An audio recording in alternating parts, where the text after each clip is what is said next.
Tradicionalmente ha sido interpretada la meditación como una actividad para relajarse, mejorar las capacidades cognitivas, disminuir la intensidad emocional de problemas, una forma general también de conseguir una mayor relajación ante la vida, etcétera, etcétera.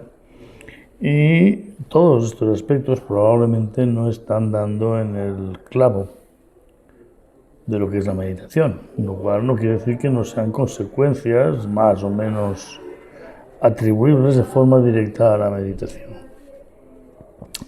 Sin embargo, la meditación deberíamos entenderlo como una etapa más en la evolución humana.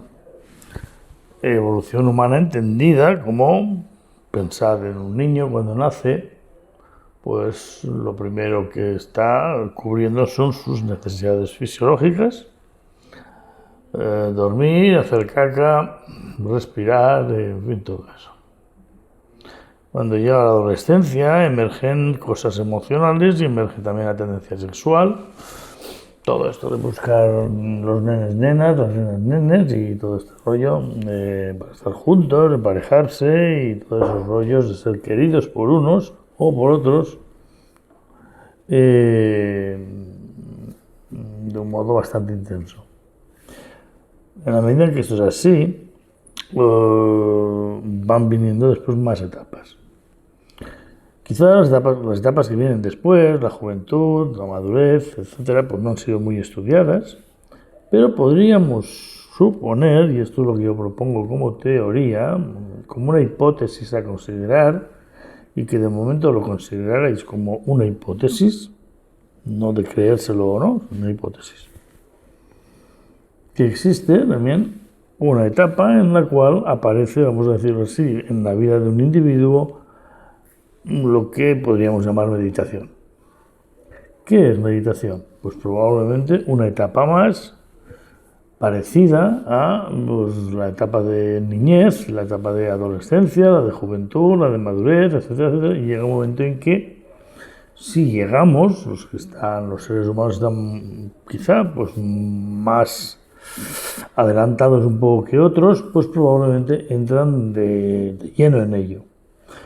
Una forma de entender cómo se entra aquí, de una forma progresiva, puede verse, pues, por ejemplo, en cualquier persona que destaca en algún aspecto artístico, científico, filosófico, etcétera, etcétera. Estas personas, de un modo u otro, empiezan a aprender a usar la mente. Evidentemente la mente es el instrumento que están utilizando, pero si fueran más conscientes, algunos de ellos, y se diesen cuenta, lo que están realmente haciendo es prestar atención a algún tipo de problema de forma muy intensa, y a partir de esa atención es verdad que trabajan con la mente para, lo que llamamos de forma hermenéutica, crear un modelo o heurística de buscar datos para construirlo, etcétera, etcétera. Pero esa forma hermenéutica de generar modelos, donde interviene la mente, es posterior a esa atención, o es distinta de esa atención. Estas personas, por tanto, de un modo u otro, están empezando a meditar de un modo u otro. Meditar, lo que llaman hoy el mindfulness, que es mente plena o atención plena, es probablemente un rango, por así decirlo, distinto del rango habitual al cual la psicología está habituada, que es el rango, bueno, los tres rangos conocidos son el rango físico, el emocional y el mental. Hay un cuarto rango, y probablemente muchos más, pero no vamos a entrar en ellos, pero este cuarto rango es donde entra la meditación. Y lo que sucede con este rango donde entra la meditación es que además es un segundo grado. Lo que en psicología transpersonal o en la psicología de la dinámica espiral llamaríamos otro grado, o lo que diría Maslow, las necesidades no secundarias, sino las necesidades del ser, que llama él, que son las de la autorrealización. Esas necesidades del ser son ya de un grado distinto, porque ya no son una cosa de una necesidad de cubrirlas o no, sino que son más bien la expresión de una potencialidad humana inevitable, a la cual nos acercamos a medida que vamos madurando. Por tanto, esta consideración sobre la meditación debería ser entendida de este modo. La personalidad humana, persona sabéis que viene de máscara, está constituido por los tres niveles que son el físico, el emocional y el mental. La psicología trata de eso, estudia eso. Cuando esa personalidad está más o menos integrada y coordinada, la persona deviene en lo que comúnmente solemos describir como una personalidad. Cuando decimos las personalidades acudieron al evento y se sentaron en primera fila, etcétera, etcétera. Las personalidades son gente destacada como personalidad y esa personalidad es de suponer que ha tenido un cierto éxito, conocimiento, reconocimiento, etcétera, etcétera, en la comunidad donde uno vive. Pues bien, esas personalidades integradas, personalidades desarrolladas, etcétera, etcétera, son personalidades en el sentido de máscaras integradas en el entorno donde viven en general. Y son grandes personalidades. La evolución, sin embargo, no queda ahí. Todo el mundo diríamos, no, hasta ahí viene todo. Pues no, precisamente cuando las personalidades empiezan a irles muy bien, empiezan a venir fallos, empiezan a venir acontecimientos que empiezan a romper ese equilibrio y ese trabajo bien hecho en la personalidad. Y esta segunda crisis, vamos a llamarlo así, que viene cuando uno menos se lo espera y que suele venir cuando ha trabajado bastante bien la personalidad, viene por medio, vamos a decirlo así, de la irrupción de la meditación. La meditación empieza siendo como pequeñas lagunas que se introducen en la mente del individuo, creando inquietudes hasta entonces no conocidas, inquietudes más bien poco materializables en algún tipo de concepto, teoría o paradigma o lo que sea, pero que empiezan a atraer de tal forma que hacen que la personalidad empiece a perseguir eso y empieza a dejar meterse eso. Esta segunda etapa, cuando llega esta meditación que empieza a introducirse en el individuo, en una época de crisis, yo me atrevería a decir, tan grande o más intensa que la crisis que todos nosotros hemos pasado en la adolescencia. Es una crisis probablemente más intensa, tiene cierto parecido, porque hasta cierto punto somos como adolescentes, pero niños en ciertas dimensiones nuevas, como lo éramos en la adolescencia, y tenemos problemas de ese estilo también que enfrentar. Por tanto, la meditación podríamos interpretarla simple y llanamente como un momento más en la evolución humana, bastante más avanzado, y para entendernos podríamos incluso considerarlo como este autor tan famoso que se llama Grandío dice, es como una segunda adolescencia. Otras nomenclaturas que ha habido por ahí utilizadas son la de un segundo nacimiento o lo que sea, eso es lo de menos.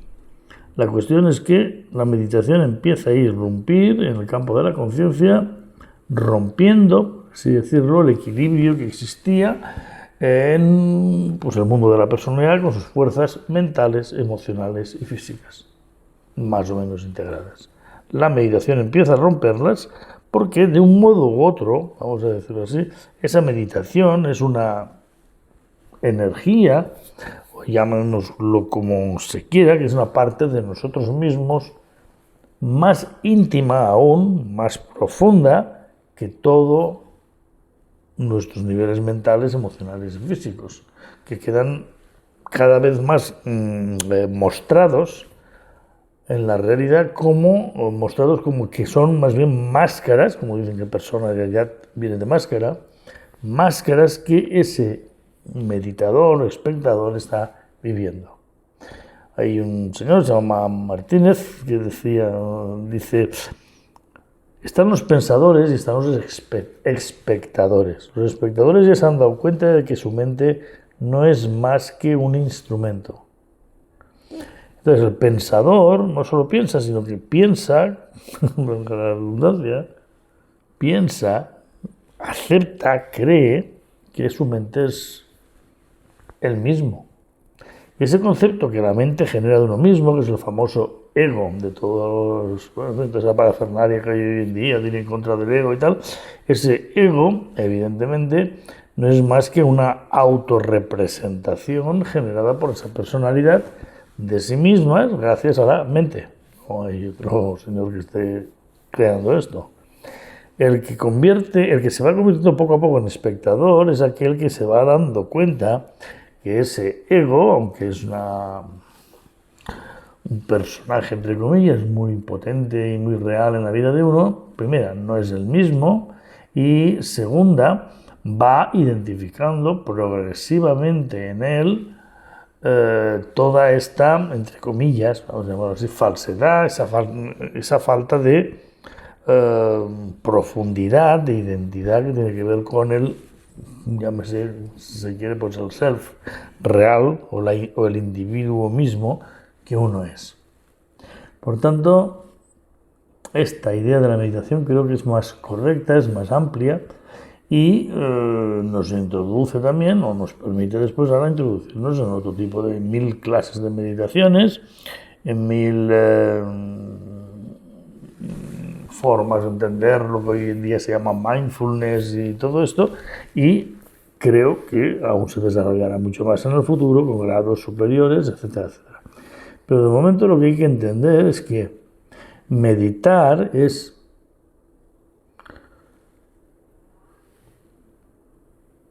estar consciente, si se quiere, la consciencia es peligrosa, esta palabra aquí, sin que la mente, las emociones o el cuerpo físico intervengan. Simplemente están y despiertos, no están durmiendo, esos tus niveles, pero están en forma, digamos, tampoco diría pasiva, están como si fuera al ralentí, ¿no? Vamos a decirlo así, están en espera, algo así, de algo que pueda llegar. Ese estado de atención es el que define la meditación. Si en este estado de atención cerramos los ojos, pues entonces la atención está más o menos dirigida hacia nuestro interior, si se quiere, y entonces hablaríamos de meditación, y cuando abrimos los ojos, estamos atentos, ¿no?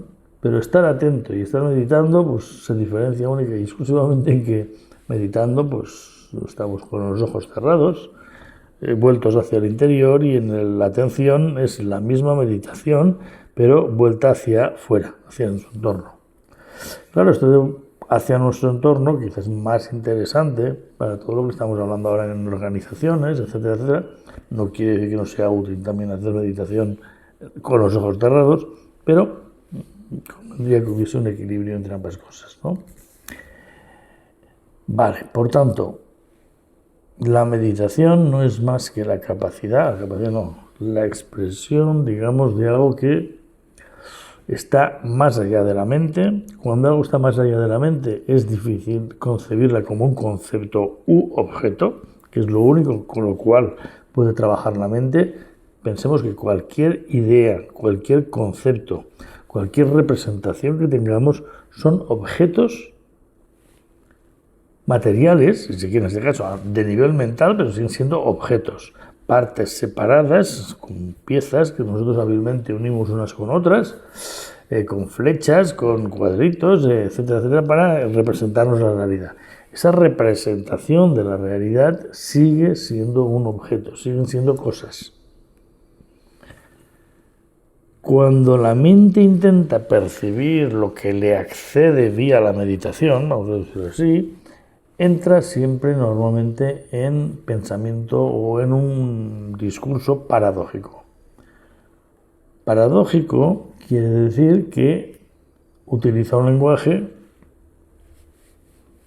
contradictorio, porque de pronto empieza a decir, bueno, estoy lleno porque estoy vacío. O, como decía Juan de la Cruz, dice, a la caza yo di alcance a la caza. O, como dice Krishnamurti, puesto que estoy vacío, estoy lleno. Entonces,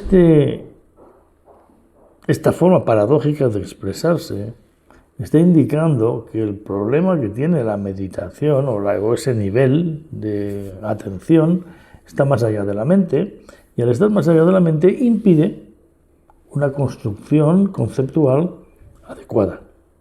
Este es el gran problema de lo que estamos tratando, sobre todo para personas que nos dedicamos, como nosotros, a construir conceptos, modelos mentales para explicar el mundo, sea a los alumnos, sea a nosotros mismos, sea a una revista de ciencia, etcétera, ¿no? Este es el gran problema. Repito, la meditación está más allá de la mente.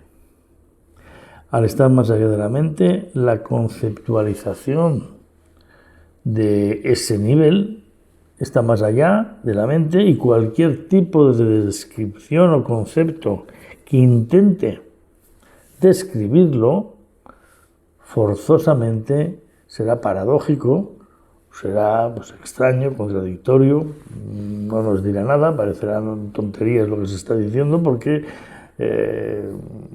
entra en contradicción continua los términos usados. Sin embargo, por algo interior que tenemos, es muy posible que identifiquemos en ello una gran verdad, en esa descripción, aunque sea paradójica, ¿no? Vale, pues esto yo creo que sería la descripción básica.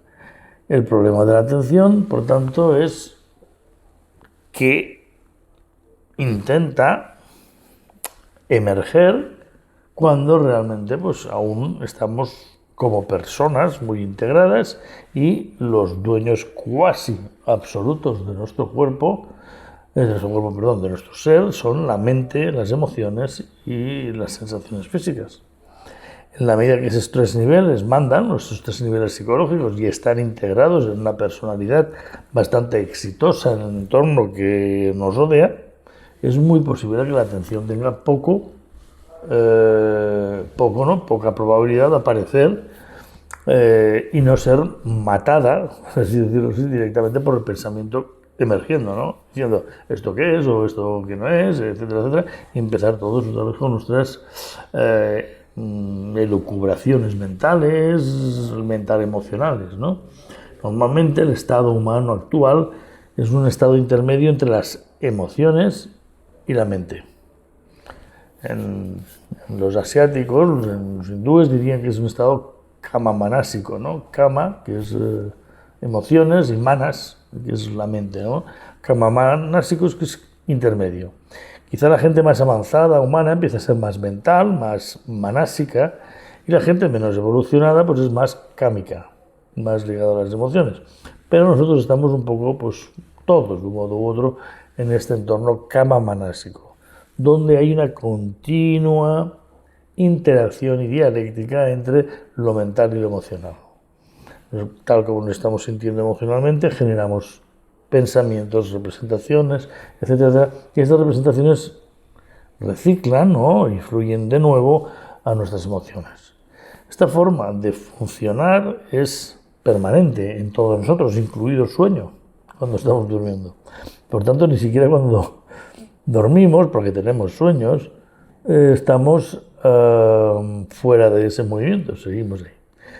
De ahí viene la dificultad de meditar realmente, o de trabajar realmente con la atención. Y este es un problema así de simple, pero así de inmenso. Es el problema que tenemos todos, ¿no? Bien, vamos a parar ahora aquí y después seguiremos con alguna descripción adicional.